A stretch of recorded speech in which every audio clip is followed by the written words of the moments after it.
Now, Turkey's Prime Minister is to hold emergency talks with military chiefs later in Ankara. Our correspondent Barnaby Phillips is in Silopi, a district on the Turkish side of the border with Iraq. Barnaby, as we heard some stern words from the President Abdullah Gül, there's been a spate of incidents. Are there still conflicting reports as to A, who started the clashes, and B, on which side of the border they actually occurred? Yes, there is a lot of conflicting information, Imran, and just to give you a flavour of how difficult it is to really find out what is going on, the Turkish army has prevented Turkish journalists from getting anywhere near that particular area further along this border, a bit to the east of where we are now. So all we can do is look at the statements coming out from both sides with vested interests, of course, in getting their line across. But the Turkish authorities are fairly adamant, consistent now, that this clash did take place inside Turkish territory, that there was some sort of ambush, PKK terrorists, as they would call it, sneaked from across into northern Iraq, so the Turkish military is making it clear to us where they think the threat comes from, and that resulted in about a dozen Turkish soldiers being killed, more injuries, and the Turkish army fighting back with force. They say that they killed 23 PKK fighters on this side of the border, and that they are still pursuing them with armoured helicopters and artillery right now. And we do know that there were civilian casualties in the minibus attack. Do we know if the minibus attack has been directly linked to the other incidents?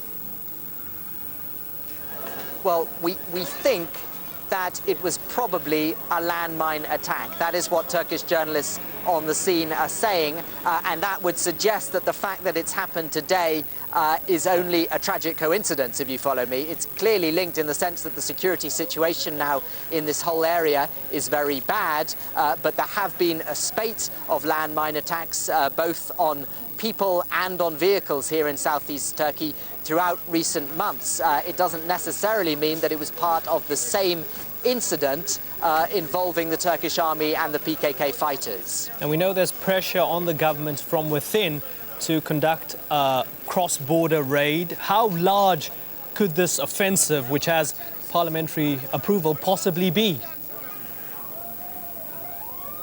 Well, there's all sorts of speculation about what Turkey might do, all sorts of speculation as to whether it's inevitable now or not, or whether they may carry on talking to their partners, carry on talking to the government in Baghdad, carry on talking to the Americans, for instance.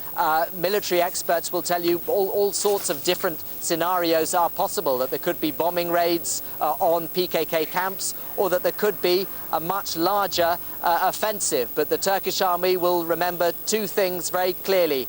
Wherever it goes, it will be entering extremely difficult terrain, steep, hostile mountains, and it will remember that it has entered this area many times in the past. In the 1990s, some Turkish military experts will tell you there were 24 incursions in all.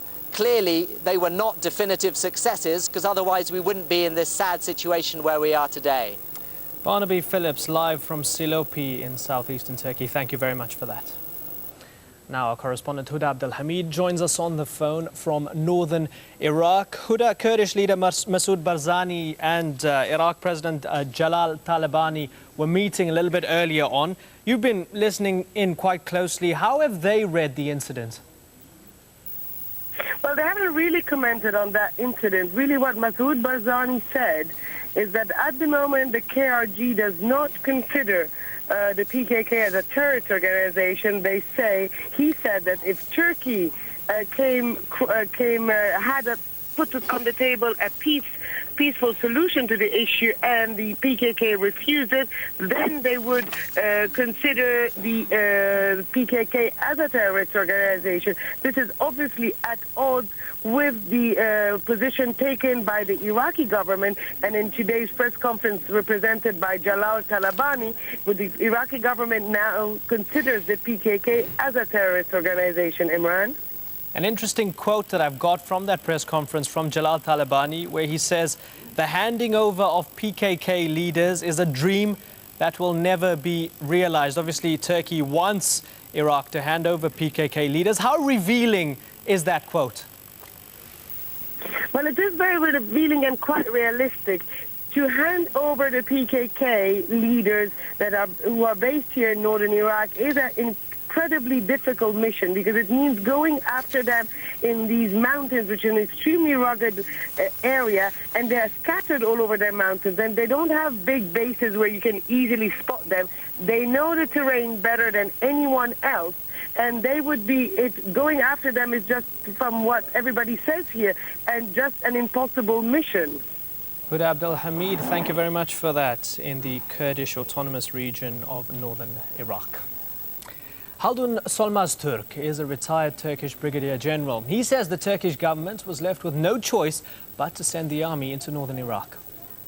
We all know that the Turkish government, and especially the Prime Minister, has been very reluctant for any cross-border operations for a long time now. But the recent two incidents which happened within the last 2 weeks, in a sense, cornered the government to send a bill to the parliament. Now the bill has been passed, and in addition, the recent event early this morning, this event can only be called a catastrophic development on the part of Turkey. I think will make the Turkish government felt more cornered than ever. These are major incidents in military terms.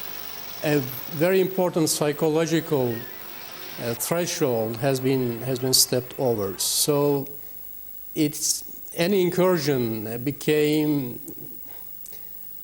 somewhat inevitable. So the main military objective would be blow a psychological effect on PKK, I believe.